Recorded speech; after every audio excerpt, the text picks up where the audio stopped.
اس کو کنڈیاں لگا کے باہر بھاگنے کی کیا ضرورت ہے؟ اور وہ بھی ایک عورت سے. یہ کیسا گزرا مرد ہوگا کہ جو ایک عورت سے ڈر کے بھاگ رہا ہے؟ تو یہ روایت نہیں ہے.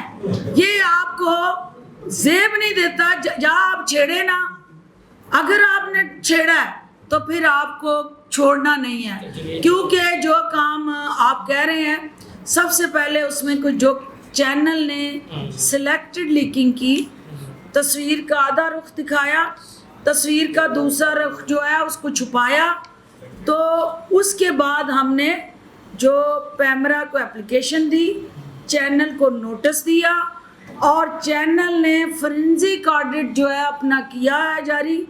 مجھے چینل کے مالکان سے یہ توقع ہے کہ وہ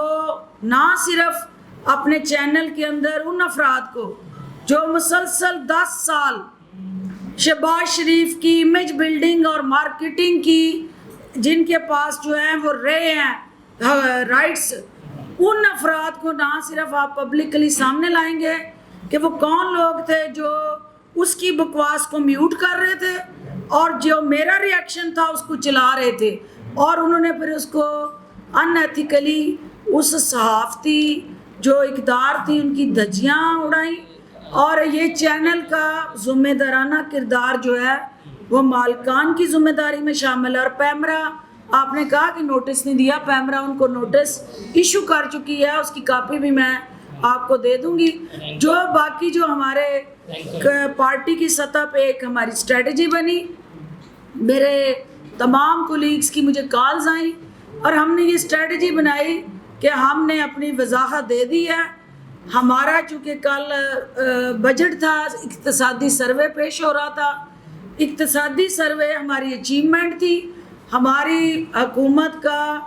نئے وزیر خزانہ کی اس حکومت کے لیے ایک بہتری کی نوید تھی. ہم اس کو اس دھنگا مشتی کی نظر نہیں کرنا چاہتے تھے, اور ہم آئینی اور قانونی محاذ پہ اس واقعے کا جو ہے وہ ہر حال میں دفاع کریں گے, کیونکہ ہم یہ سمجھتے ہیں کہ یہ میرے ساتھ نہیں, ایسے کالی بیڑے, اور یہ پیپلز پارٹی کا وتیرہ بھی نہیں ہے. میں یہ بے نظیر بھٹو شہید کی جماعت میں رہی ہوں, مجھے پتہ ہے کہ وہاں اس طرح کے کسی عمل کو کوئی بھی انکریج نہیں کرتا. تو یہ جو شخص جو ہیں, ان کا مائنڈ سیٹ اس وقت ڈس اورینٹیشن, مینٹلی ڈس اورینٹیشن ہونا, اور ایک ٹائم اینڈ سپیس سے باہر جا کے اس طرح کی گفتگو ان کی جو ہے وہ یقیناً پی ٹی آئی,